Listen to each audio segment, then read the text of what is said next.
Welcome to a bit of Much Ado About Nothing revision from the reading room. Right, now we're going to look at a bit of context. Much Ado About Nothing was written during the late 16th century, so the late 1500s, and this is a time of significant cultural, social and political change in England, and understanding this context will help provide insights into the themes and characters. Elizabethan society. This play was written during the reign of Queen Elizabeth, which is a period often referred to as the Elizabethan era. And it's relatively stable and prosperous. England's relatively stable and prosperous at this time. And Elizabethan social hierarchy is characterised by a rigid class structure. Nobility at the top, followed by the gentry, yeomen, and then the common people. So there's a really rigid class structure at this time. Another thing that's really quite rigid and unchanging is the patriarchy and gender roles. So it's a very patriarchal society, despite the fact that we have a queen instead of a king. And there are really clear expectations for the roles of men and women. Women were expected to be submissive, obedient, chaste, while men held positions of authority. The character of hero represents the idealised Elizabethan woman, virtuous, obedient. And then we have Beatrice, and her character challenges these norms, and that's why she's a sort of comic character, because she's unexpected, she's strong, she's witty, she has her own personality. And when you look at that in context, that wouldn't be how women were normally portrayed. Courtly love. The concept of courtly love, popularised in medieval literature, emphasised idealised and often unattainable love between a knight and a noble lady. And this theme is present in the romantic relationships of Claudio and Hero, as well as Benedict and Beatrice. So they are knights that come home from the wherever it is they've been fighting, and there are these noble ladies that they've fallen in love with.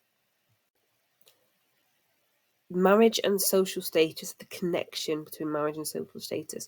So marriages during this period were often strategic alliances aimed at consolidating wealth, power and social status. In this play, Claudio's initial interest in Hero is based on her social standing. Leonardo is concerned about preserving his family's honour through her marriage. The influence of Italy. Shakespeare sets a few of his plays in Italy, including Much Ado About Nothing, and this is a source of real fascination for Elizabethan England. Italian culture, art, literature, they're all admired and emulated. We want to be copying the Italian style. The Italians were stylish. So the Italian setting of Much Ado About Nothing contributes to the play's exotic and romantic atmosphere.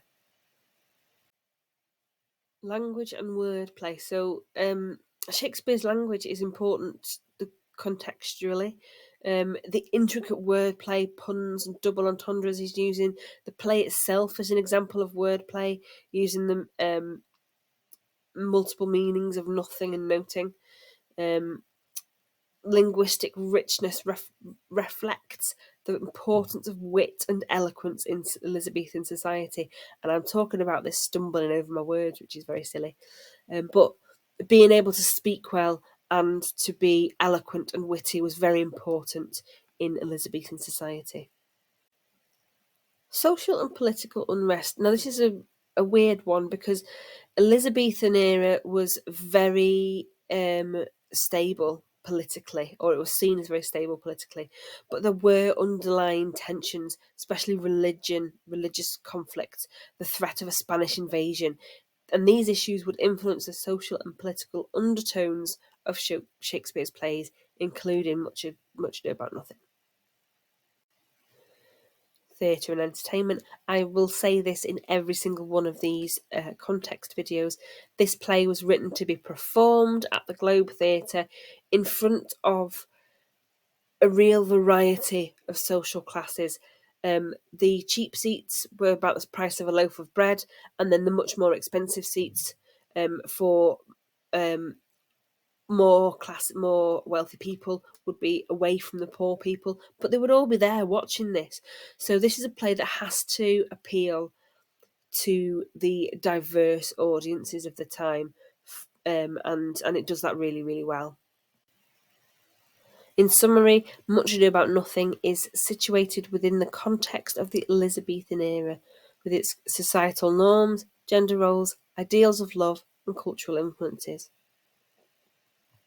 Shakespeare's exploration of these themes, combined with his characteristic wit and linguistic artistry, continues to make this play relevant and engaging to audiences across different time periods. For more Shakespeare revision, subscribe to this channel. There'll be new videos out every week, and check out the playlists linked below.